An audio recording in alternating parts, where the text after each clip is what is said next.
다니엘서 2장 31절에서 49절 말씀입니다. 왕이여, 왕이 한 큰 신상을 보셨나이다. 그 신상이 왕의 앞에 섰는데 크고 광채가 매우 찬란하며 그 모양이 심히 두려우니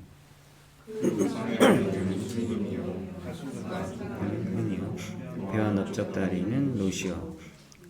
그 종아리는 쇠요. 그 발은 얼마는 쇠요 얼마는 진흙이었나이다. 왕이 보신즉 손대지 아니한 불이 나서 신상의 발을 쳐서 부서뜨리매. 그때 쇠와 진흙과 놋과 은과 금이 다 부서져 여름 타작마당에 겨같이 되어 바람에 불려간 곳이 없었고 우상을 친 돌은 태산을 이루어 온 세계에 가득하였나이다. 금이 이러한즉 내가 이제 그 해석을 왕 앞에 아뢰리이다. 왕이여, 왕은 여러 왕들 중에 왕이시라. 하늘의 하나님이 나라와 권세와 능력과 영광을 왕에게 주셨고 우리의 새들 어느 곳에 있는 것을 막론하고 그것들을 왕의 손에 넘기사 다 다스리게 하셨으니 왕은 곧 그 금머리니이다.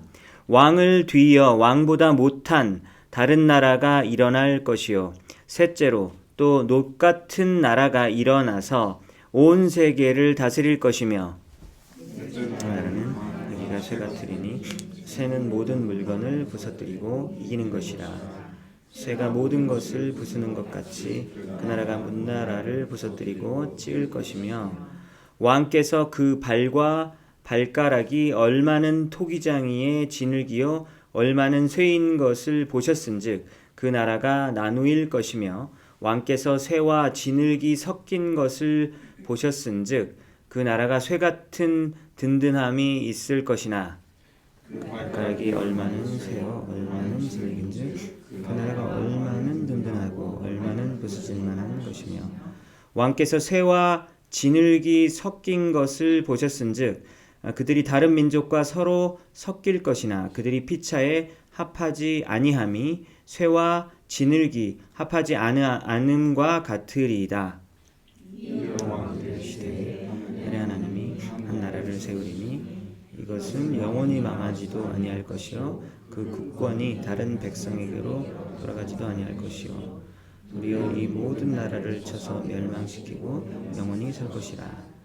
손대지 아니한 돌이 산에서 나와서 쇠와 놋과 진흙과 은과 금을 부서뜨린 것을 왕께서 보신 것은 크신 하나님이 장래일을 왕께 알게 하신 것이라. 이 꿈은 참되고 이 해석은 확실하니이다 하니 이스라엘 왕이 예물과 향품을 그에게 주게 하니라. 왕이 대답하여 다니엘에게 이르되 너희 하나님은 참으로 모든 신들의 신이시요 모든 왕의 주제시로다. 네가 능히 이 은밀한 것을 나타내었으니 네 하나님은 또 은밀한 것을 나타내시는 이시로다.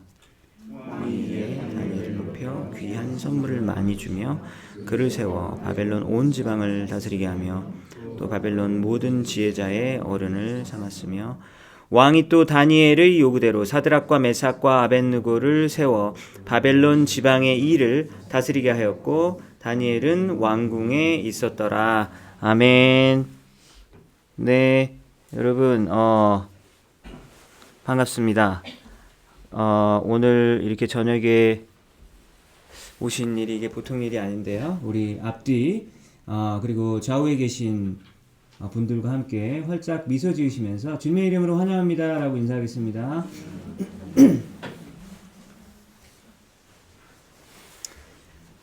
네, 저희가 매일 성경 이 큐티집에 이제 본문으로 지금 하고 있어요.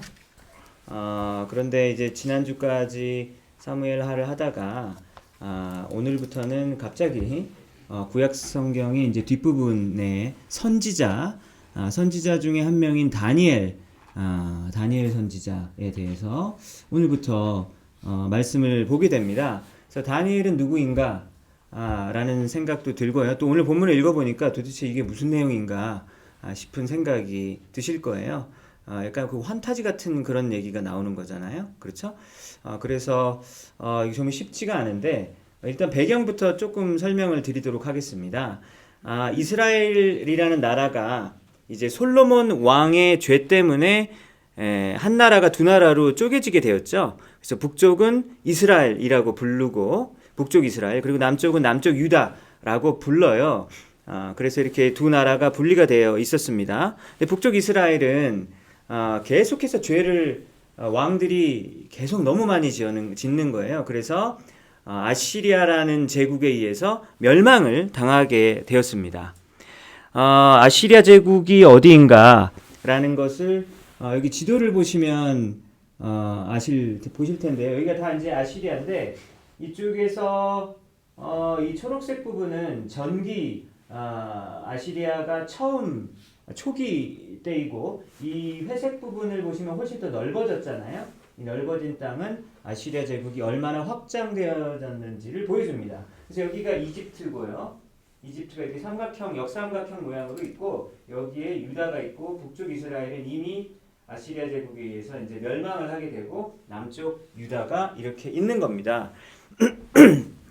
자, 그래서 이제 아시리아 제국이 이랬었단 말이죠. 그런데 아시리아 제국 입장에서는 아시리아 제국이 지금 남쪽 유다보다는 북동쪽에 위치해 있잖아요. 동쪽에 위치해 있잖아요. 근데 이제 오른쪽에 왼쪽에 탐나는 나라가 있는데 어디냐면 이집트죠. 그러니까 이집트를 항상 먹고 싶은 거예요. 그럼 이집트를 침략해서 다 먹기 위해서는 반드시 거쳐야 되는 나라가 어디입니까? 남쪽 유다를 남유다를 거쳐야 되는 거예요. 그래서 진출할 수가 있게 되는 거죠. 그래서 마치 일본이 중국에 진출하기 위해서는 반드시 중간에 우리나라를 먹어야 되는 거죠. 침략해야 되는 것입니다. 중국이 반대로 일본까지 장악하고 싶으면 또 우리나라를 또 호시탐탐 노릴 수밖에 없는 그런 이치랑 너무 똑같은 거예요. 그래서 북이스라엘과 남유다는 항상 이렇게 주변의 강대국들 때문에 너무너무 힘들었어요. 우리나라랑 너무 비슷한 역사를 가지고 있어요. 결국 아시리아가 서진 정책, 그러니까 서쪽으로 진출하고 싶어가지고 막 밀고 내려옵니다. 내려오면서 북이스라엘을 먼저 멸망시켰어요. 그래서 그때 남유다까지 같이 망할 뻔했습니다. 거의 망할 뻔하기 직전에 하나님이 히스기야 왕의 기도를 들어주고 그때 지켜주셨어요. 근데 그 지켜준 게 완전히 독립적인 국가가 된 것이 아니라 조공을 그렇게 바치면서 비굴하게 명맥만 유지하는 어떤 그런 식민지식의 나라가 되었던 겁니다. 그게 남쪽 유다가 좀 겪었었던 일이에요. 아시리아 제국에 의해서 계속해서 당하고 있었던 것이죠.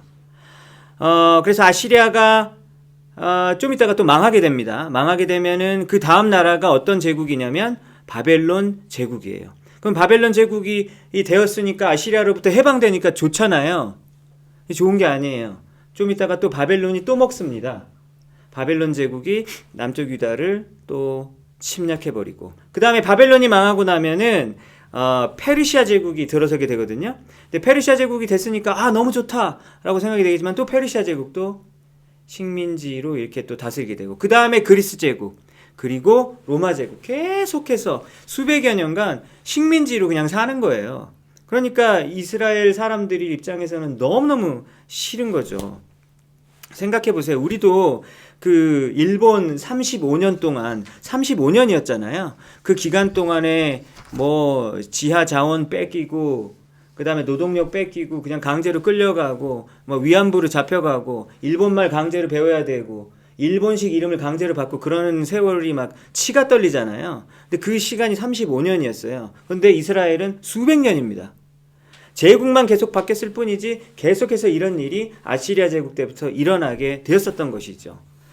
그런데 이 오늘 다니엘서는 이 아수르 제국 때가 아니라 그 다음 때, 아수르 제국 때 이미 북이스라엘은 멸망을 했고, 이제 남쪽 유다가 간신히 명맥만 유지하고 있었을 때 바벨론 제국 때의를 배경을 하고 있는 거예요. 그때 바벨론 제국에 의해서 이제 망하게 되는데, 망하게 될 때 그냥 한 번에 망하지 않았었어요. 남쪽 유다의 마지막 세 왕의 이름만 얘기를 하면 여호야김, 여호야긴, 그리고 시드기야 왕, 이렇게 있었습니다. 그런데 이 다니엘서는요, 이 중에서 여호야 김 왕 때의 이야기예요. BC 605년입니다. 그러니까 BC 605년에 바벨론 제국에 의해서 첫 번째로 예루살렘이, 여기 예루살렘 보이시죠? 예루살렘이 바벨론 제국에 의해서 침공을 당했어요. 그때 바벨론 제국의 왕은 느부갓네살 왕입니다. 오늘 본문에 등장하는 느부갓네살 왕인 거죠. 그래서 느부갓네살 왕이 어떤 일을 했냐면 1차 침공 때 이스라엘의 인재들을 포로로 잡아가는 거예요. 그래서 똑똑하고 잘생기고, 이렇게 잘생겼다고 표현이 돼 있어요. 다니엘서를 보면 똑똑하고 잘생기고 그리고 뭔가 바벨론 제국을 위해서 일을 할 수 있을 것 같은 소년들을 잡아가는 일이 있었어요. 그때 잡아간 사람 이름이 중에 누가 있었냐면 다니엘, 그리고 하나냐, 미사엘, 아사랴, 그리고 여기에서는 사드락과 메삭과 아벳느고라고 이렇게 또 이름이 되어 있죠. 이 똑같은 사람입니다. 이들이 3년 동안 바벨론 제국에 들어가자마자 바벨론화 시켜야 되는 거예요. 그래서 막 음식을 막 이렇게 먹이고 막 하면서 바벨론 사람처럼 만드는 거예요. 바벨론 언어도 가르쳐주고 문화도 가르쳐주고. 그래서 왜 그렇게 하는 걸까요? 그래서 3년 동안 이렇게 공을 들여서 만든 다음에 우리 바벨론 제국을 위해서 너희가 뭔 일을 해라 라고 이렇게 교육을 시켜 주었었던 것이죠. 이게 바로 다니엘의 삶이었습니다. 굉장히 힘들었었겠죠. 자기가 원해서 이민 간 게 아니에요. 강제로 잡혀간 거죠. 그러니까 막 가족들도 막 다 흩어지고 막 얼마나 서럽고 외로운 처지였겠어요. 근데 이렇게 친구들과 함께 하나님을 굉장히 신실하게 믿었던 사람이 바로 다니엘이었습니다. 그래서 다니엘이 선지자 역할을 하죠. 그래서 하나님의 메시지를 전하는 그런 일을 했었던 거예요.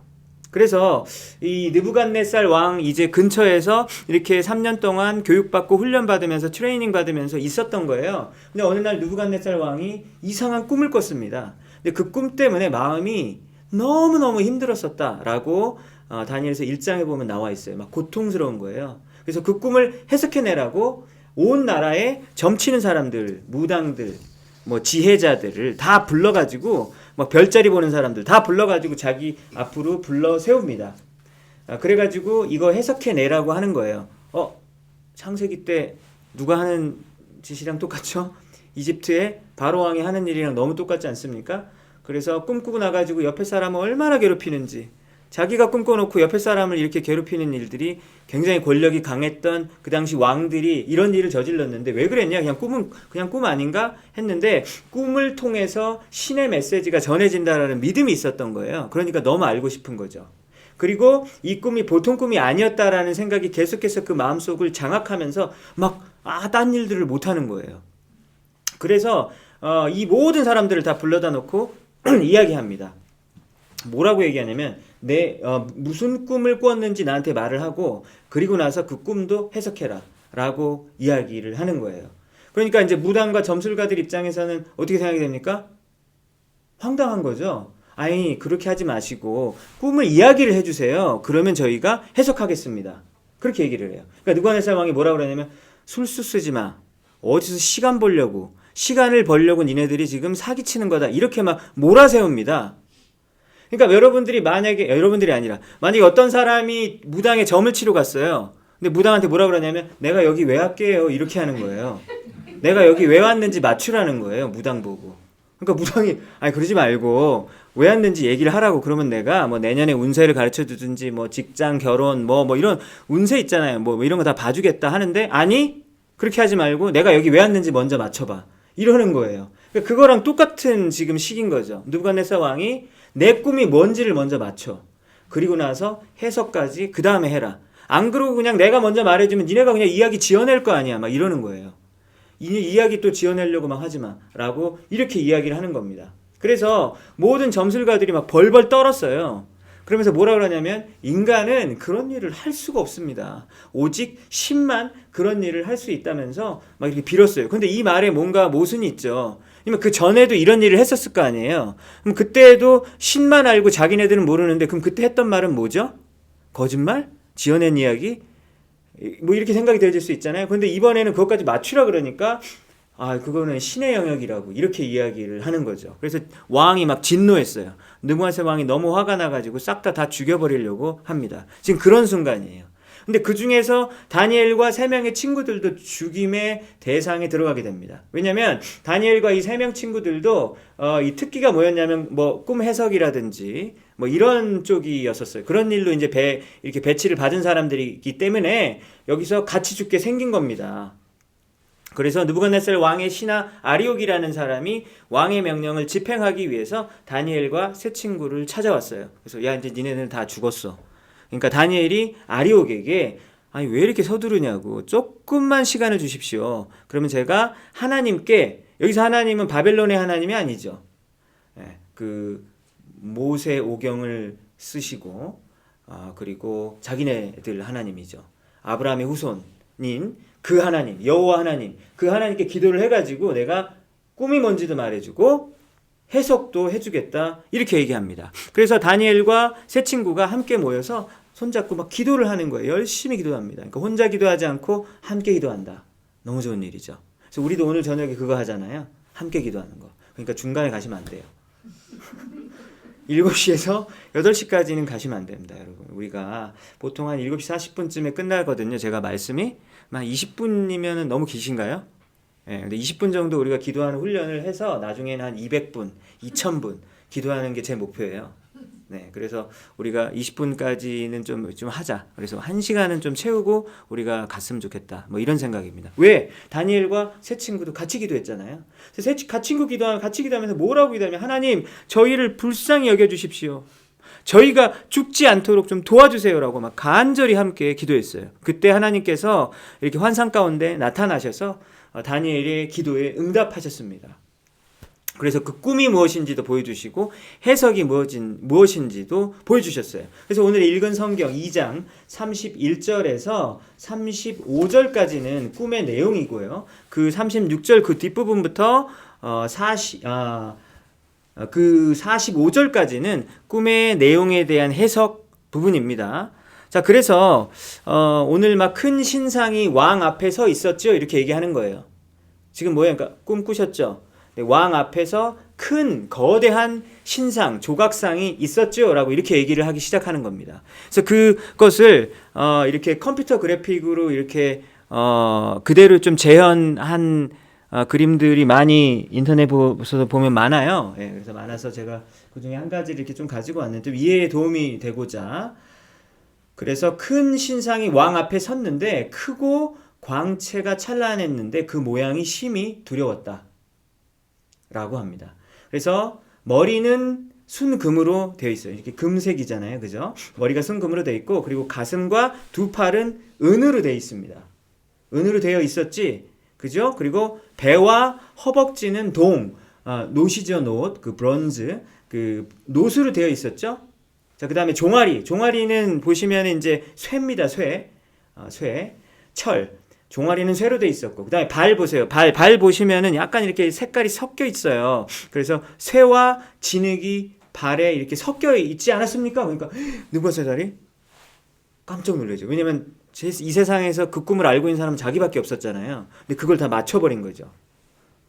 근데 이때 손대지 아니한 돌이라는 게 나오는데 이게 영어 성경에서 보면은 그 human cut 이렇게 나와요. 그러니까 인간이 커트한 이렇게 인간이 잘라낸 돌이 아니다. 인간이 이렇게 막 조각해내고 그렇게 막 캐낸 돌이 아닌 어떤 신비한 돌이 날라오는 거예요. 날라와서 그리고 나서 이 신상에 부딪히게 되는데 어디에 부딪히게 되냐면 발에 부딪히게 되는 거예요. 이 돌이 발에 부딪히게 되지 않았냐. 그래서 돌이 날아와서 발을 먼저 부서뜨리고 나서 그 위에 있는 뭡니까? 놋과 쇠와 놋과 은과 금이 다 부서지는 거예요. 그래서 아래서부터 위에까지 놋과 은과 금까지 다 부서지게 되었습니다. 그래서 이 신상을 쳤던 돌 때문에 이제 파편들이 막 샥 퍼지게 되는데 그 파편들이 막 여름 타작마당에 겨처럼 농사 지어 보셨나요? 그때 이렇게 막 이렇게 하거든요. 이렇게 하면은 바람에 이렇게 막 날아가거든요. 겨가. 그리고 무거운 것만 이렇게 체에 담기잖아요. 그랬던 것을 쫙 하고 다 없어졌대요. 그러니까 금과 은과 놋 이런 것들이 다 사라져 버립니다. 없어져 버렸다라고 이야기하고요. 그리고 그 돌이 태산과 같이 거대한 산을 이루어서 온 세계에 가득하게 되었다라고 하는 것이 바로 꿈의 내용이었던 것이죠. 그렇다면 도대체 이 꿈은 어떤 의미인 것인가 라고 다니엘이 느부갓네살에게 37절부터 이렇게 해석을 시작해요. 근데 여러분, 이것은 다니엘이 한 해석이 아니라 누가 한 해석이죠? 하나님이 다니엘에게 가르쳐준 해석이죠. 그래서 37절, 38절을 보니까 왕의 큰 권력과 능력과 영광을 하늘의 하나님이 주셨고, 그러니까 느부갓네살이 절대적인 권력을 누리고 있었고, 바벨론 제국이 아까 아시리아 제국 뭐 그렇게만 엄청 큰 제국이란 말이죠. 근데 이 큰 제국을 다스리고 있는 느부갓네살 왕의 권력과 능력과 영광을 자기가 얻은 게 아니라 누가 줬다고요? 하늘의 하나님이 주셨다라고 꿈의 해석이 그렇게 되어지는 겁니다. 그리고 그래서 사람들도 다스리고 짐승도 다스리고 새들도 다스리고 그 모든 것들이 왕의 권력 아래 있습니다. 근데 그게 누구 때문이라고요? 여호와 하나님이 그 권력을 주신 거다라고 말해요. 그렇기 때문에 금으로 된 머리는 누구를 가리키냐면 느부갓네살 왕 당신이 바로 이 머리라는 거예요. 머리, 금머리입니다. 그리고 39절을 보니까 왕을 이어서 왕보다 조금 못한 나라가 들어섰다. 그렇다면 바벨론 제국보다 조금 못한 나라가 들어섰다라고 하는 건데요. 그러면은 그 나라는 아까 혹시 기억나시나요? 어느 제국이죠? 아수르, 바벨론, 그 다음 제국 페르시아. 그러니까 메데 페르시아라고 그러는데 메데 바사 제국, 페르시아 제국인 것이죠. 페르시아 제국이 그 다음에 들어서게 된다라는 이야기는 사실 다니엘이 페르시아라는 말을 안 썼잖아요. 그죠? 근데 이제 우리는 역사가 다 지나고 나서 보니까 바벨론 제국 다음에 무슨 제국인지 우리는 알고 있잖아요. 세계사 시간 배우시면은 페르시아 제국 들어보셨잖아요. 그러니까 지금 이란이거든요, 이란. 그러니까 페르시아 제국이었다라는 것을 우리는 알고 있어요. 그게 뭐라고요? 가슴과 두 팔 은으로 된 부분이 바로 느부갓네살 이어서 그 다음에 오게 될 왕국이다라고 하는 것입니다. 그리고 난 다음에 동이 있어요. 브론즈가 있죠. 브론즈가 이제 막 그 다음에 나라가 일어서는데 그것도 나라라고 얘기하는 거예요. 여러분, 그 다음에 페르시아 제국이 어느 제국에 의해서 망했는지 영화 300 보시면은 그 막 300 영화 보셨나요? 그 영화를 한번 보시면은 막 나오잖아요. 거기서 싸웠던 나라가 어느예요? 그리스랑 싸우잖아요. 그쵸? 거기 보면은 그리스의 그 유명한 왕 30세밖에 안 됐는데 막 천하를 호령했던 알렉산더 대제 들어보셨죠? 알렉산더 대제가 그리스 제국을 이루었잖아요. 그래서 그리스 제국이 페르시아 제국을 BC 334년경에 무너뜨렸거든요. 그래서 이제 그렇다라고 이야기하는 겁니다. 그러니까 이제 현대인들은 아는 거죠. 그 다음 나라가 그러니까 그리스 제국이구나. 그리스 제국은 브론즈구나라고 하는 걸 아는 거예요. 그 다음에 넷째 나라는 강하기가 쇠 같다는 거예요. 쇠. 철광석이잖아요. 철. 여러분, 철은 그 앞에 있는 금, 은, 동보다 다 강도가 훨씬 더 세잖아요. 그렇죠? 강도가 세기 때문에 쇠로 다 부서뜨릴 수가 있어요. 그렇죠? 그래서 그처럼 쇠가 엄청 강한 나라라고 하는 거예요. 그래서 그것이 모든 물건을 부서뜨리고 이기게 될 거다라고 이야기합니다. 근데 우리는 알고 있죠. 그리스 제국 다음에 어떤 나라길래 그렇게 강하죠? 뭐예요? 로마 제국이잖아요. 로마 제국. 예수님 시대 때의 그 제국이 바로 로마 제국이라는 것을 우리는 알고 있습니다. 그래서 로마 제국이 BC 64년에 그리스 제국을 무너뜨렸거든요. 여러분, 그래서 우리가 이 다니엘은 직접 말을 하지 않았지만 우리는 이 사실들을 다 세계사적으로 다 알고 있습니다.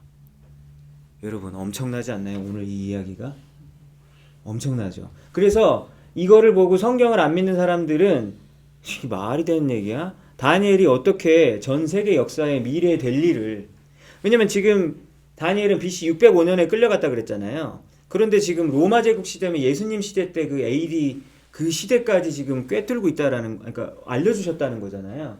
믿을 수 있어요, 없어요? 당연히 못 믿죠. 불신자가 이걸 어떻게 믿어요?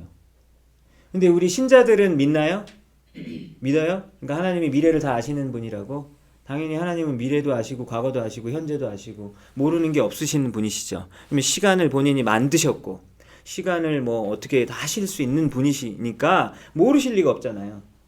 그래서 다니엘서를 보면서 이거 다니엘이 쓴 거 아니야 라고 이렇게 이야기해요. 신학자들이. 그 안 믿는 신학자들은 이거 BC 605년에 쓰여진 거 아니야. 한참 후에 쓰여진 거야 라고 이렇게 얘기를 하는 겁니다. 왜냐하면 이게 말이 안 돼. 이걸 어떻게 알아? 인간이 어떻게 알아? 믿을 수가 없다는 거죠. 자, 그래서 41절 43절을 보면요, 발이 진흙과 새로 이루어졌는데 그것이 막 나뉘게 된다.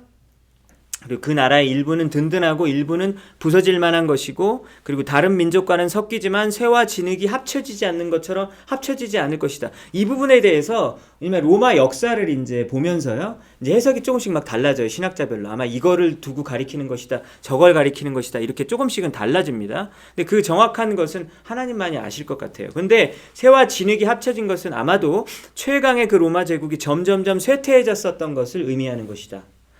그리고 로마 제국이 워낙 광대했기 때문에 실제로 어떤 지역은 강력했지만 어떤 지역은 약했었다. 뭐 이렇게 해석을 하기도 합니다. 44절을 보니까요, 이 여러 왕들의 시대에 하늘의 하나님이 한 나라를 세우리니, 여러분 한 나라를 세우는데 뭐 때문에 세워졌나요? 날라온 돌 때문에 세워지게 됐잖아요. 근데 이 돌이 어쨌든 한 나라가 세워지는데 결정적인 역할을 했고, 그 돌이 거대한 태산이 돼가지고 온 세계를 가득 메웠다라고 했었잖아요. 그렇죠? 그래서 그 하늘의 하나님께서 한 나라를 세울 것인데, 이 나라의 특징이 뭐냐면 영원히 멸망하지 않는 거예요. 그리고 그 국권이 다른 백성에게 돌아가지 않을 것이다 라고 하는 이야기가 나옵니다. 여러분, 그러면 이 나라는 어떤 나라일까요? 라는 생각을 해볼 수 있을 것 같아요. 그래서 이 영원히 멸망하지 않을 이 나라는 어떤 나라인가? 여러분, 아브라함 창세기를 했었잖아요. 우리 교회에서 창세기를 계속 했었는데, 창세기 보면은 가장 중요한 언약 중에 아브라함 언약이 있잖아요.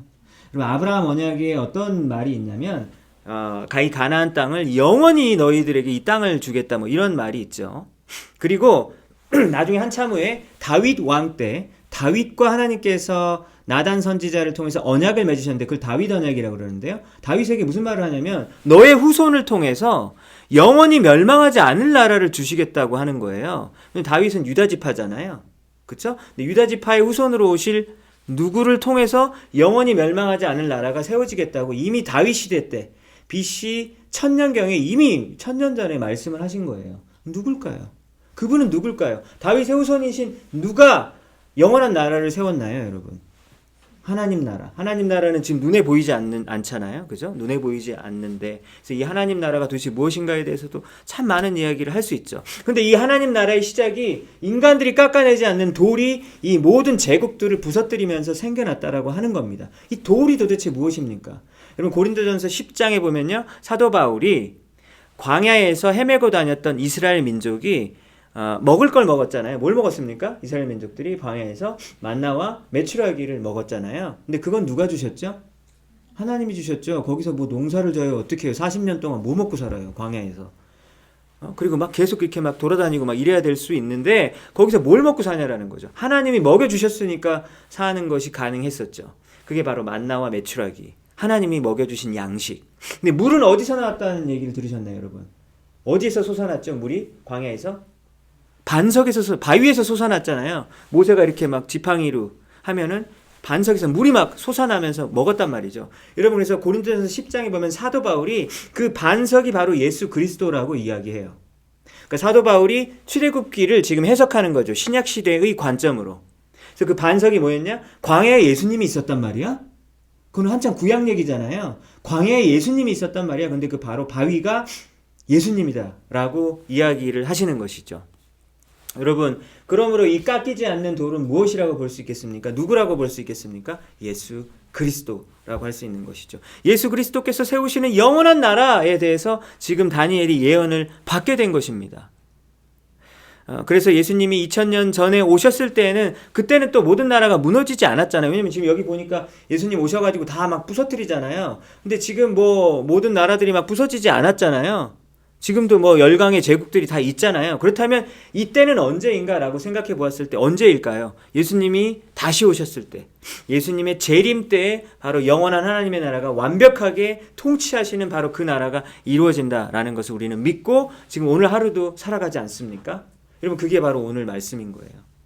그래서 다니엘서 때부터 벌써 예수님이 어떤 통치와 이런 것들이 구약 성경 선지서에도 나와 있구나 라고 하는 것이 여러분 정말 놀랍지 않습니까?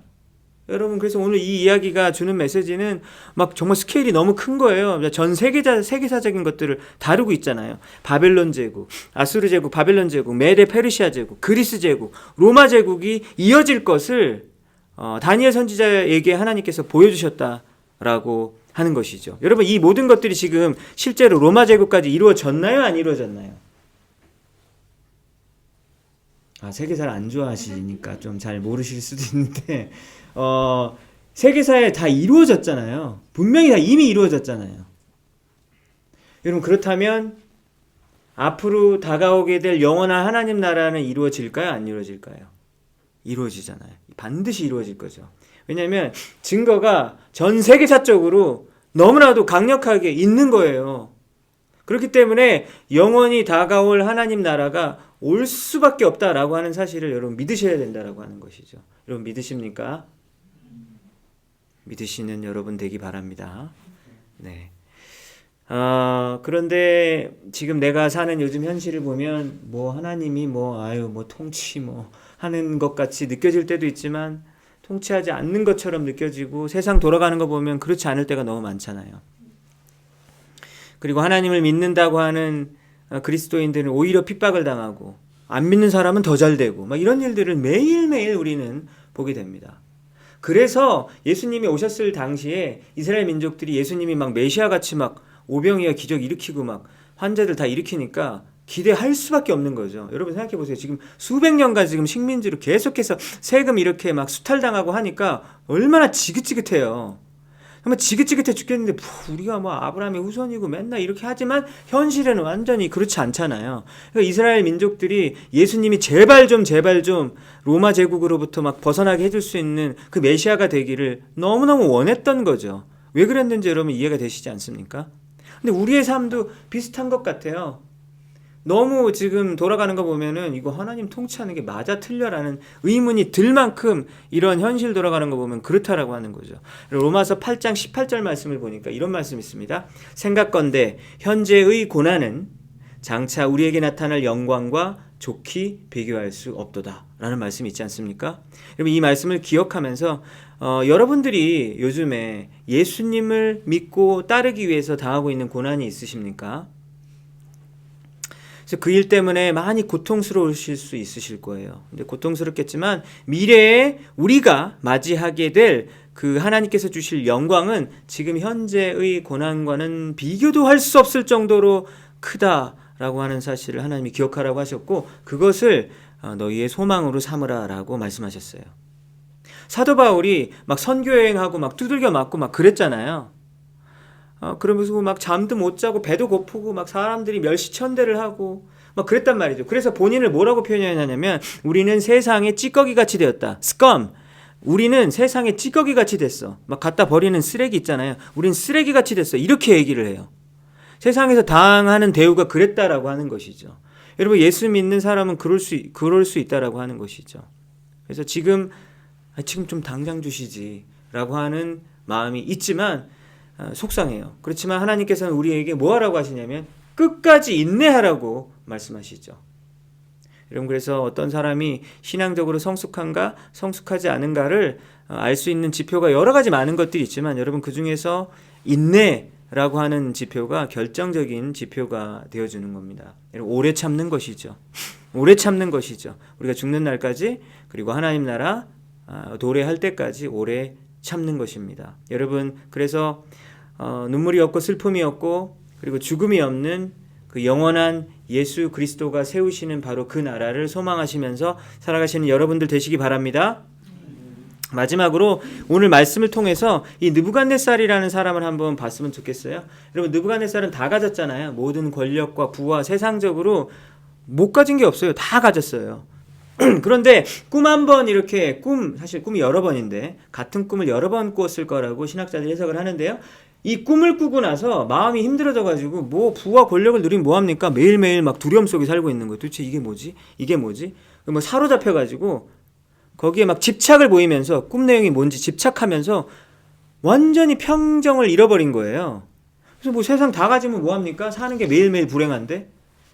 여러분 그런데 느부갓네살만 그런 거 아니잖아요. 그렇죠? 우리 모두 인간이 다 그렇습니다. 인간이 너무나도 연약하고 그리고 약한 존재라서 우리는 조금만 이렇게 막 충격을 받고 스트레스를 받아도 막 진짜 삶이 무너질 것 같은 거예요. 그리고 우리는 몰라요, 잘 삶의 의미가 뭔지. 내가 죽으면 진짜 천국 지옥이 있으려나? 이런 것도 가끔씩은 흔들리고, 죽음 이후의 세계는 과연 있는 것인지도 흔들리고, 하루하루 막 사는 게 전쟁 같다라는 생각이 들 때도 있잖아요. 그리고 하나님께서 이 세상을 통치한다고 그러는데 왜 맨날 러시아는 맨날 저렇게 막 미사일 쏘고 난리야? 하나님 왜 안 막아주시는 거야? 이런 생각이 들고, 또 지난주에는 막 서울에서 막 길거리에서 막 150명이 막 죽고 그러잖아요. 그럼 질문이 드는 거죠. 하나님은 왜 그거를 안 막아주셨습니까? 라는 생각이 들 수도 있는 거죠. 여러분, 그래서 우리가 해결할 수 없고 이해할 수 없는 영역들이 너무나도 많은 우리는 참으로 연약한 존재들이다라는 생각을 해보게 됩니다. 느부갓네살이 그랬잖아요. 여러분, 근데 느부갓네살이 그렇게 쉽게 무너질 수밖에 없는 연약한 존재였음에도 불구하고 동시에 그는 굉장히 교만한 자였어요. 자기 자신을 보면서 굉장히 도취되어져 있는 그런 사람이었습니다. 우리도 그렇지 않나요? 우리도 이렇게 막 자기 보면서 막, 이 정도면 괜찮네. 이런 생각 막 하실 때도 있잖아요. 그렇죠? 그래서 다니엘서 4장을 보면요, 느부갓네살이 막 이런 얘기를 합니다. 이 위대한 바벨론 제국을 다 바라보면서, 야, 이게 내가 한 거라고? 그러면서 막 너무 좋아하는 거예요. 이게 내가 한 거야? 난 정말 너무 대단해. 이 말을 하자마자 짐승처럼 땅에서 쓰러져가지고 막 풀을 뜯어먹어요. 소처럼. 풀을 뜯어먹어서 정신병이 걸려가지고 막 땅을 박박 기는 그런 세월 시절이 있었다라고 이렇게 기록을 하고 있습니다. 여러분, 이게 바로 느부갓네살의 인생인 것이죠. 그리고 우리의 삶도 다를 바가 없어요. 연약하면서도 강한 척, 연약하면서도 내 자신을 신뢰하고 있는 모습이 느부갓네살과 너무 비슷하지 않습니까? 여러분, 우리 인간이 많은 업적을 이루었어요. 그리고 놀랄만한 기술을 가지고 있고 학문의 발달을 이루은 것이 맞습니다. 그렇지만 우리는 그 누구도, 사람 중에 그 누구도 죽음을 피할 수 있는 사람은 아무도 없죠. 그리고 우리가 인생 가운데 막 정말 대단한 일을 막 이루고 해도 결국은 죽고 나서 한 몇 달 되고 나면 다 잊어버릴걸요? 주위 사람들, 그 사람 누구죠? 다 잊어버려요, 여러분. 우리는 앞으로 그렇게 될 존재예요. 이 땅에서 잊혀지게 될 존재입니다. 그렇지만 성도들은 하나님 나라에서 잊혀지는 존재가 아니죠. 이 세상에서 영원한 것이 유일하게 하나 있다면 그것은 바로 하나님 나라이고 예수 그리스도의 가치, 그것은 영원한 가치이죠. 여러분, 그래서 우리가 이 짧은 세상을 살아갈 때 어디에 전념하고 살아가야 하겠습니까? 하나님께서 주시는 그 중요하다라고 하는 그 가치, 그 하나님 나라에 우리의 온 힘을 쓰면서 살아가는 우리 모두가 되길 바랍니다. 오늘도 그래서 주님의 신실한 종으로 살아가시고 이번 주도 여러분들이 하나님 앞에 살아가시는 여러분들 모두가 되시기를 주님의 이름으로 축원합니다.